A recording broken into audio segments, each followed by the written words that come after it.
Hello, hello, brothers and sisters. We are very happy to welcome you to a new edition of our show titled Speak of Africa. We have a great show for you today, and we're going to talk again about Africa's problems. Africa's problems. We're not only going to talk about the problems, we are also going to propose workable solutions, because talking about problems without solutions doesn't make any sense. Before we start the show of today, as usual, we want to say special thanks to all our subscribers. Without subscribers, we will not really have a viable show. Our numbers are going up slowly, but we're asking you to engage your friends and family members. When you watch the show and you like it, do what most of you are already doing. Share this show with your friends. Invite them to come and look at the new show that is changing the way Africans think in America and the diaspora. Okay? Invite your friends. Invite your family members. Show the show to them. Take them to YouTube. Text them the name so that they can look at the show Speak of Africa. That's what a lot of you guys are doing, and we really appreciate it. We say thank you a million times for supporting this show. We made this show because we wanted to give a voice to Africans. We did not want Western media to be reporting on African problems because we know they will not be accurate. There is a whole lot of inaccuracy when it deals with reporting on Africa. In fact, the book we're even going to share with you today would even draw attention to the inaccuracy in describing Africa. Okay? You're going to see that even on the world map.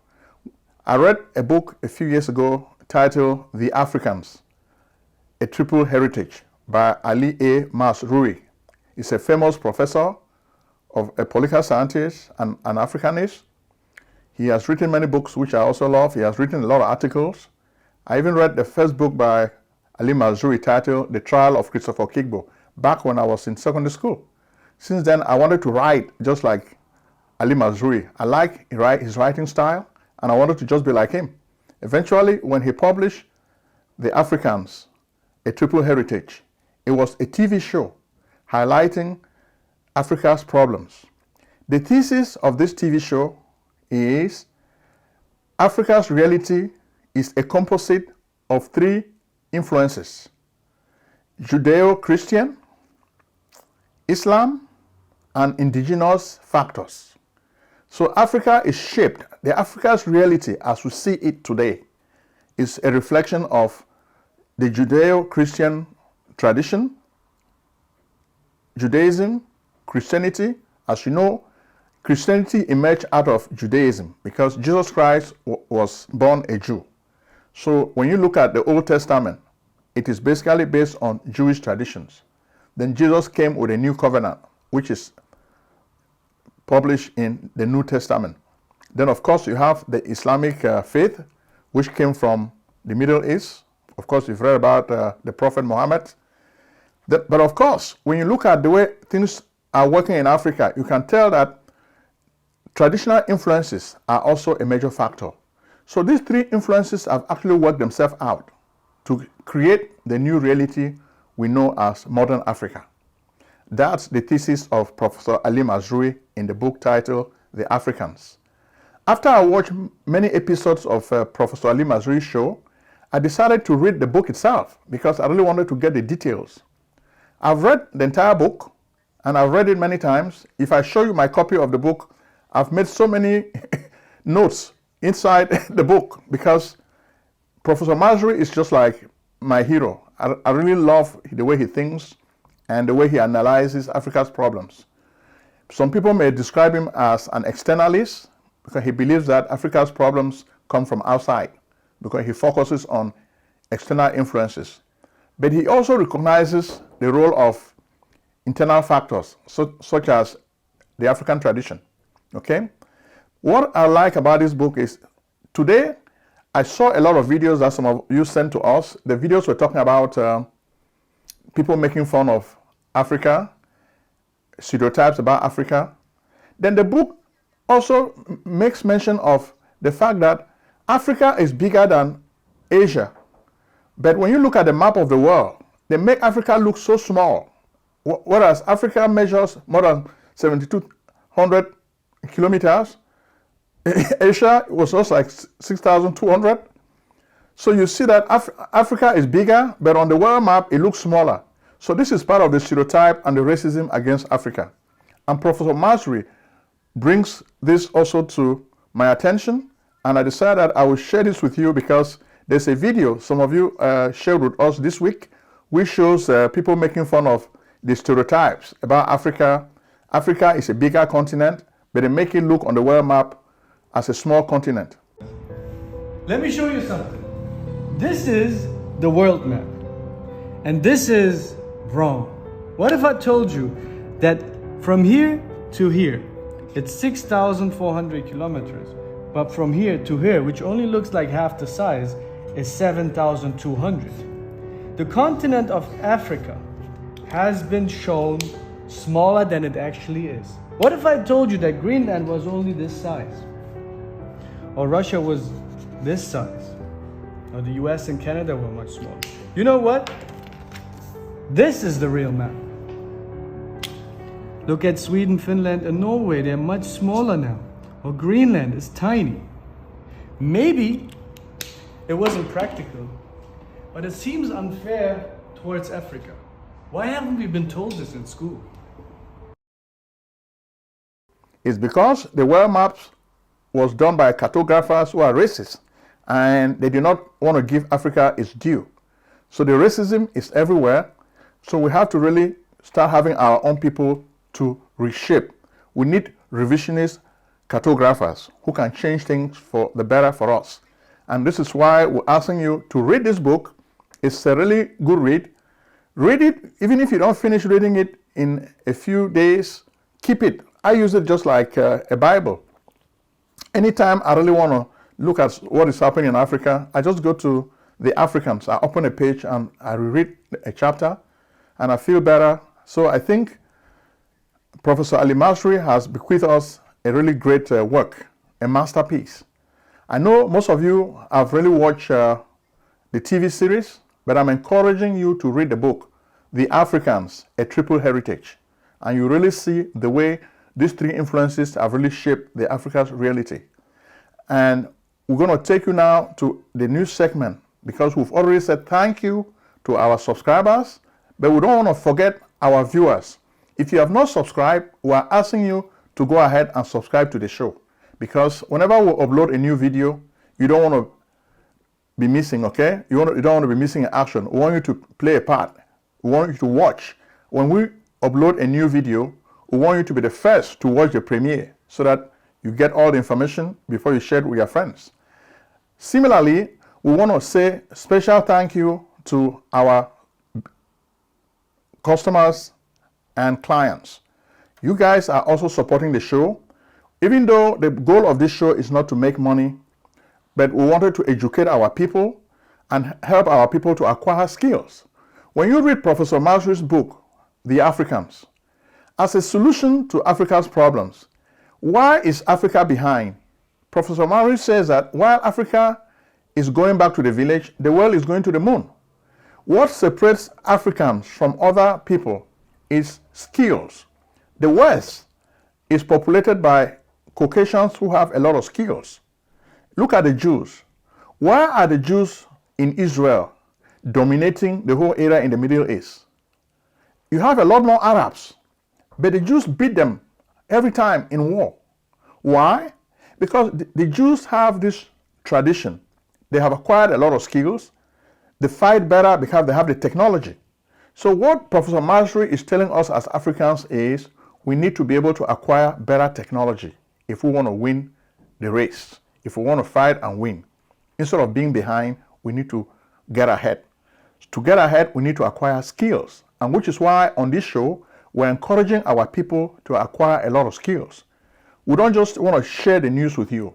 We want to share the news with you, but we also want to share solutions, because solutions mean we have to educate ourselves, okay?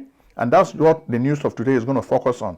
Educate yourself, functional education. That's the kind of education we need.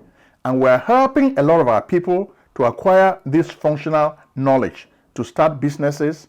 For example, we'll quote one of the brothers who is working with us. In fact, he's been watching this show for over a year. His name is Gideon Baele, and you can see what he's doing. He runs a medical transportation company in Maryland. Precisely, he's in Westminster, Maryland. He runs a transportation company, and we just want to help him to grow his business. One of the things that we're doing to help our people acquire business skills is we understand the American business environment. We know how to navigate the terrain. We don't just want our people to do pedestrian kind of business. So we want to help Gideon, just like others, to maximize profit in their business. We've just started talking to him, just like you have McKinsey and Company, which is a big American firm that does business consulting. We want to be doing the same thing for Africans. We want to empower you with the knowledge that you need big bucks to get from corporate America. We have that knowledge and we want to share it with our people.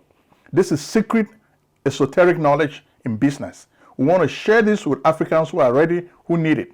And that's what we're telling Mr. Gideon Baele. We're going to share this knowledge with him. We're going to help him write a new business plan so that he can make his business more profitable. He does transportation, so we're going to help him to get more clients, make more money by using techniques that we borrow from the big guys. McKinsey and Company is just one consulting firm that we emulate. Another consulting firm is called Bain Capital. Bain Capital was started by Mitt Romney, one of the former presidential candidates. He was running against Barack Obama. Around that time, I had to learn a lot about him. So he owns the company, started the company Bain Capital. So we want to emulate and model such big companies in giving advice to our people. A third company is Boston Consulting. This is also another major advisory service for business people, okay? Whatever we can learn from them, we want to share with our people so that our people can use this knowledge to build their businesses. So if you are interested in business, you've come to the right place. We're already helping a lot of Africans succeed in business in the United States of America. So if you need to have a business plan, we can help you build a business plan. If you need to write a policy and procedure manual, we'll help you write all those documents. We have a dream team of great guys who can do everything. If you want to build a responsive website that can really capture clients from the internet, you've come to the right place. We'll help you with all of that. We'll have fantastic programmers who work for us. We can help you do all of this. So we've assembled a dream team that can really help you. So even if you want to develop videos and do different things to market yourself, we'll have people in place who can help you. So do not suffer in silence. Come to us and you'll be very, very happy with the results. Just like we're helping Gideon Baele, we're willing to help anybody. A lot of you are already talking to us, you're calling us, and we're helping you. So we want to help more and more Africans. Most people don't want to share knowledge that can help you succeed in business. We are different. Our business is to share this esoteric knowledge to make it become common among Africans. So if you are sitting with a friend who doesn't want to show you how to succeed and make money in a business, call us, we'll share this information with you because we have the knowledge. Without further ado, we can now start with our news segment, okay?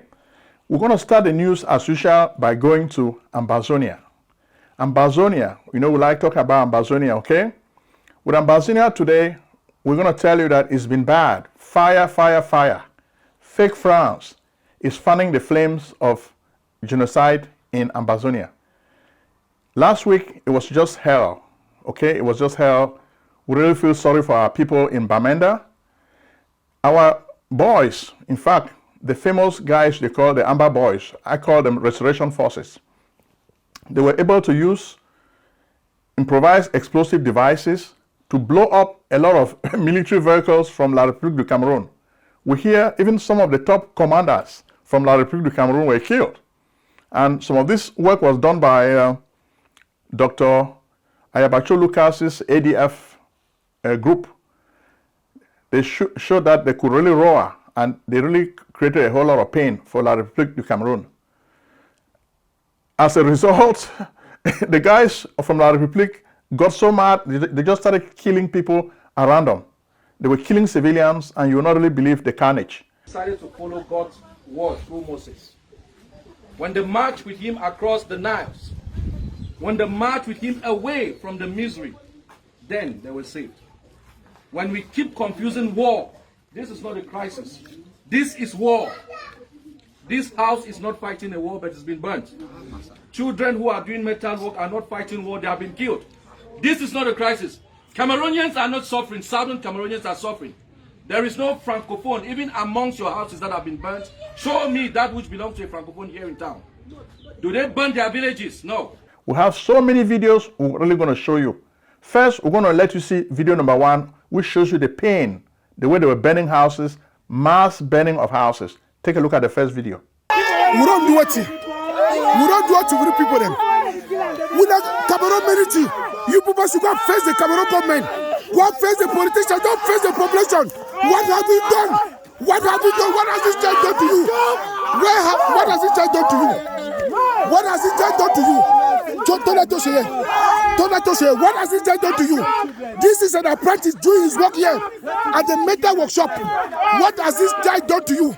You have done all you can do to kill us. What has this children done to you?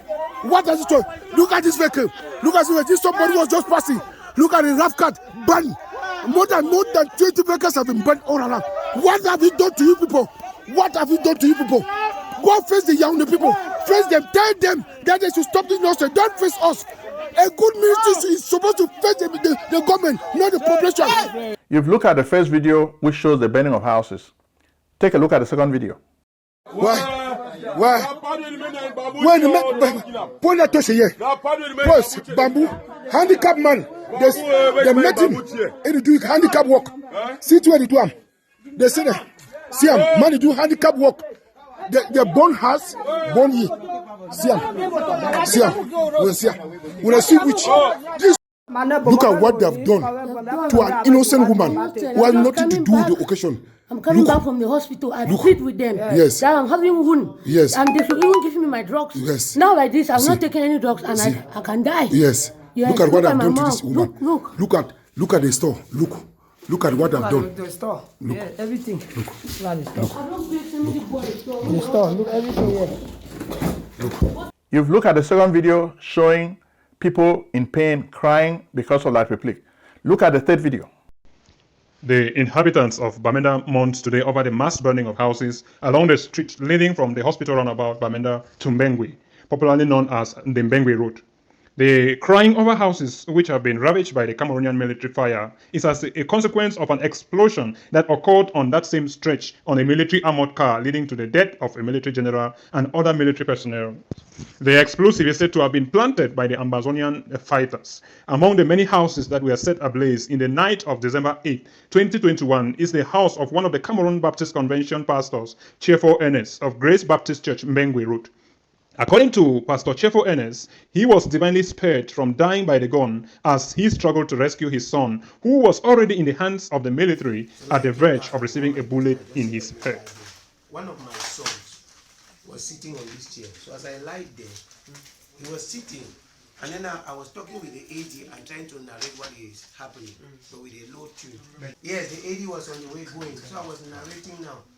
And then I heard how these boys have taken a child outside here. I don't know that the boy that was sitting with me on this chair is the one that is outside. So he had left the chair here, and when I opened the door and went outside to take his bicycle. So as he has gone out now to take his bicycle around 7 o'clock, that is when now they caught him. He's about 17 years old, he has this type of head like that. So they caught him, and that is Amber. As they caught him now, they were hitting him. Then I got up here now, the two girls that are here, asked them that, who is there? They say it's Roderick. I said, somebody that is sitting here, what is he doing out? They say he has gone out to take the bicycle. So as they break the gun now to shoot him, I opened the window and I shouted, that Pastor is my son. They say, okay, if it is your son, you come out now. As I opened the door, that's how they shot that bullet. They bent down like that. The bullet now passed. And then I say, hey, I cried again in French. Say, mon fils, vous tirez pourquoi? They say, sortez, on va vous brûler là-bas. C'est l'Amba. Vous avez envoyé des venus nous espionner. And then now his leg was already on the child's head with the gun. I wanted now to lock the door back. They say, if you lock it, they'll burn you people inside. As now, that's when they shot the second one. As I opened now the third one, they shot, and I fell down on his feet, the one that was already there. We there now like that. I say it's my son now. They draw me. That's why he started hitting my leg with the gun. Oh. Yes, he draw me now up where the son is, and then I slept on top of my son. The one that was there say ton fils. I say yes. He said, who's the Amber? I said, no, I'm a pastor. He said, which one you pastor the Amber? Ah. Yeah, so now he hit me with the gun. Then the other one to shoot. The other said, no, but he's speaking very clean French. You've watched the third video, which shows what is really happening. Now we want to take you to the speech that Dr. Ayabacho made against La République du Cameroun. Take a moment to listen to Dr. Ayabacho's speech. This is Dr. Cho Ayaba. I want to address this message to the Cameroon military. This is what you must know. We come from the background of your arrogance and your oppression. We are experts born out of your oppression and your arrogance. We have learned how to survive peacefully under your oppression. As you murdered peaceful demonstrators, you raped women, you brutalized our community. You came across as invincible, untouchable. You've made us to be very strong. You've made us to be resilient. Listen, we have nothing to lose because for 60 years you ruled, you roared, you did whatever you could do. Until this generation decided they were going to match you method for method, fight you block by block, inch by inch. They started with nothing, just their conviction and a determination to be free from the tyranny of your arrogance and brutality. We attacked you with our bare hands, with din guns. We shattered the invincibility, the cloak of untouchability that you had. We overran your barracks. We made you cry like babies. Let me tell you this. Anytime you move out of your barracks, we know. Anytime you sneeze in an ammo car, we hear you. Any discussion, whispers that you have in your barracks against us, we are informed before you even go to bed. The reason we have not destroyed you is because we are building capacity gradually based on our circumstances. Make no mistake, this is Dr. Cho Ayaba talking. Thank you very much. Some of you do not like it when we praise Dr. Ayabacho on this show. It doesn't mean we're taking sides. What we're saying is whoever is making the occupation painful to the enemy, we have to say thank you very much. Whoever makes La République feel pain, we congratulate him. So it doesn't mean that we are taking any side. We're not taking any side. So what we're telling our people, shut up.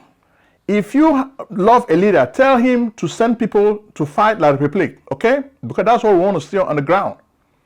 Don't be complaining when we say a particular person is doing work, because you guys send all this information and we do our research to find out if it's true. Once we find out that the information is genuine, we publish it. It doesn't mean that we support any leader. So the whole idea of fighting and supporting leaders in fighting, we want that to stop because we don't care about that. Some of you even were making threats. We don't make this show because we want to make money. So whether you want to unsubscribe is not what we're worrying about. We're worrying about people supporting the cause. You cannot censor us because we don't want anybody to buy us. We want to be a free medium. People can exchange ideas. So don't try to censor us because we are existing because we want to operate without any censorship. Whenever you think your leader is working, send the information to us. We'll check it out. If it's true, we'll publish it. So do not tell us that if you say more things about Dr. Ayabacho, we're going to unsubscribe. That's not a good way of acting. Rather, if you think your leader is doing well, send us pictures and videos of what he's doing. We'll verify everything on the ground. If we think it's genuine, we'll publish it. Okay? So that's what we're doing in a civilized society. You cannot be saying La République is a dictatorship, then you want to create a new dictatorship. So where do you want people to stand? So let's end this dictatorship. Don't dictate, okay? Let's live in a world where there's freedom. You start by being open to other people thinking. Don't say, oh, I support Sisiku, so I don't want to hear anything about Ayabacho. Don't say, oh no, I support Sako, I don't want to hear anything about Ayabacho. That's wrong. That's not a new country we want to build. We want to build a country with the rule of law, a country where people can express themselves freely without fear of any repercussions. Okay? So making threats is not a really good sign. It's not good. Some of us, I'm nearing retirement. I'm not doing this show because I want to get a lot of money. I'm doing this show because I want to educate, and which is why I'm assembling more people to join me so that we can produce this show and help our people. That's why we're doing this show. So please, let us look for democracy. I think we've really covered a whole lot of what is happening in Ambazonia, and now we think we should move to La République du Cameroun. Now more than ever, it is critical that medical facilities utilize modern, reliable electronic health records. Introducing Alexia HTC, the innovative, affordable online solution for physicians and patients. Doctors' visits, diagnoses, prescriptions, and billing have never been easier. With Alexia HTC, you can work more efficiently with the integrated flexibility medical professionals need today. Schedule a live demonstration. Call or visit us at alexiahtc.com. Well, with La République du Cameroun, much of what is really happening is the euphoria over the football in January. The African football is happening in January. They're going to play in a lot of stadiums in the country, and they are even planning to play in the area where you have Ambazonia. So the people of Ambazonia are not happy. They don't want this to happen. They're already making threats that they will not accept the distraction. La République du Cameroun is using soccer or football as a way to distract the international community from what is really happening on the ground. But we think, as journalists, we've tried in our own little way to internationalize the Ambazonia struggle. Today, even CNN, major news organizations, are talking about the problem of Ambazonia. France wants this problem to be forgotten. France does not want people to talk about Ambazonia and the killing that is going on. But the killing field of Ambazonia is now public knowledge. If you look at this week, a lot of news organizations are talking about it.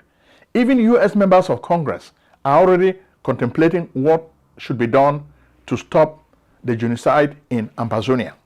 So we think we've done a whole lot in our own little way to share this information, and we'll continue to share it.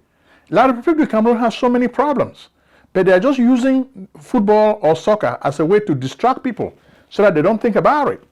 Today, as the president of FECAFOOT, what news is that? Samuel Eto'o is just a useless guy who doesn't really believe. He should be like Didier Drogba, who uses his popularity to help his people. But Samuel Eto'o just wants power. That's all he's looking for. He made a stupid video the other day showing that he was in Ambazonia and he doesn't have any security.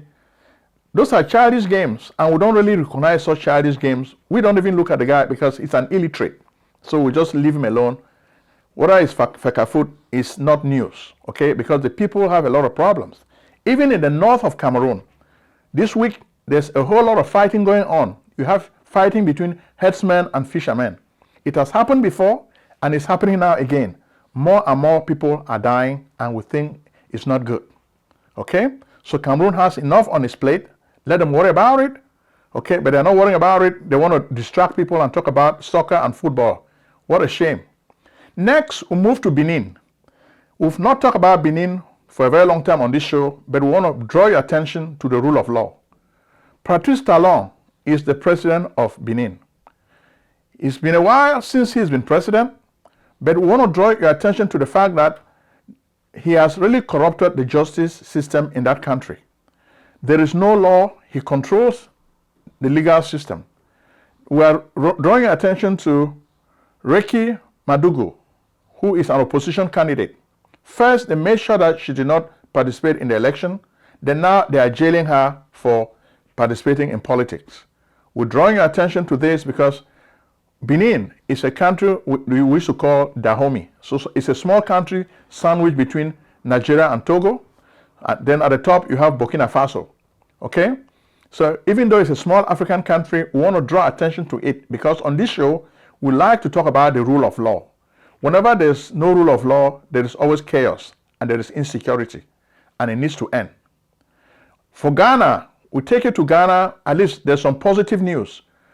Dr. Arikana Chihumburi Kwei, we featured her a lot on this show.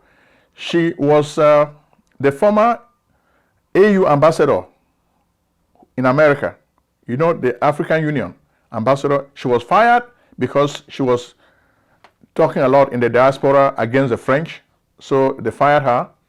This time she has formed a movement and she's taken people to Ghana to spearhead this movement and is going to do a whole lot of big things. We have a lot of friends who have gone to Ghana to participate in this conference. It's a business conference. She's going to be doing a lot of big things. And we think we'll gather more information later and share with you next week because we're going to collect a lot of information about what happened in the conference from our friends. So this is a good sign and we think she's doing a good job. I would like Dr. Arikana Chihumburi Kwai. We told you she comes from Zimbabwe. She's been a medical doctor practicing in Tennessee.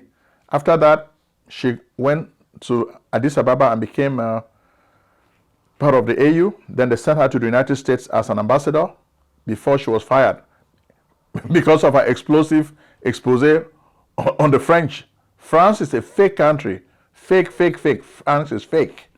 From there now, we'll move to Nigeria. There's not much we're going to say in Nigeria, but we want to really focus attention on insecurity. The northern youth, people who come from Mr. Buhari's place, they are complaining that because he cannot solve the issues of insecurity, he should resign. They are asking for Mr. Buhari to resign before 2023, the year of the next presidential elections. That's the major news in Nigeria this week. The youth just think he has not been able to use his presidential position to solve the insecurity that is really breaking the country into pieces. And they think he should be humble enough to accept that he has failed and let somebody else take over and rule Nigeria. From Nigeria now, we're going to take you to South Africa. The COVID news has really been rampant, and we think South Africa as a country has struggled to do well. China hid the COVID stuff from the world. South Africa was transparent, and now the world is punishing South Africa for transparency. But we think the Omicron virus is not going to be as deadly as Delta, and we're getting a lot of good news from South Africa. So we're hoping that probably in the next few weeks, the ban on travel will be uplifted and our people in South Africa will be able to travel safely. So now we've talked about most of the problems. So what are the solutions? So we're just going to take a minute to highlight some of the solutions. On the economic realm, we think the way you can solve Africa's problem is coming up with compassionate capitalism. Capitalism with a heart. That's what we need to solve our economic problems. We need to make our place become good for business. A stable environment would be good for business.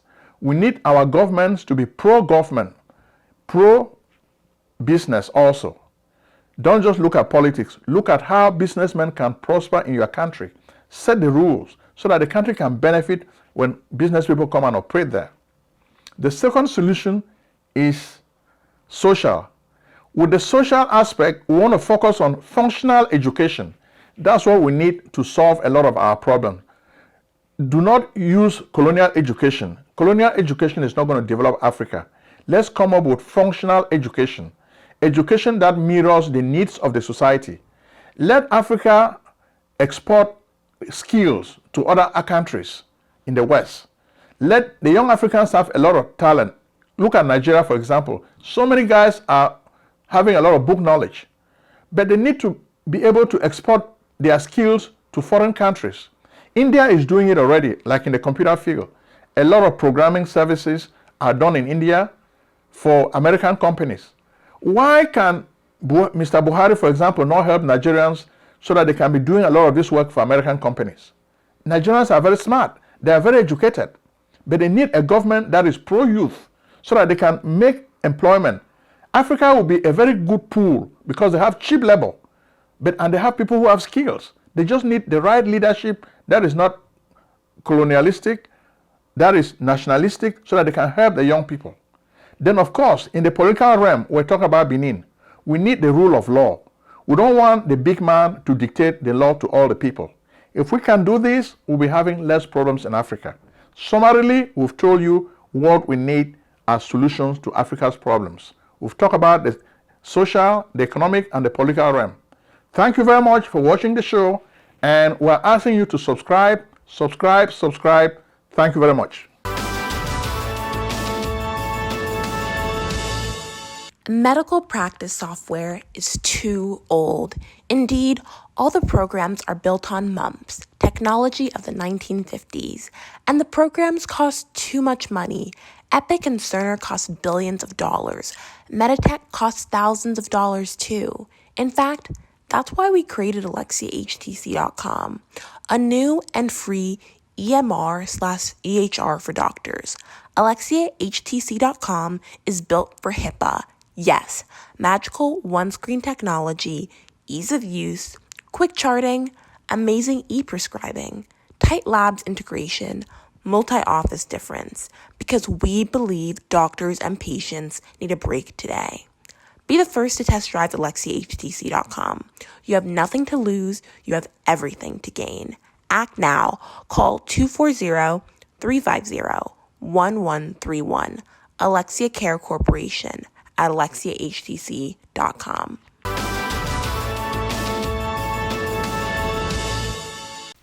Selling a service or a product? Need buyers? Use the African Nation TV as a channel to reach many viewers. Act now and call Prince Ojong at 240-350-1131. That's 240-350-1131. Act today.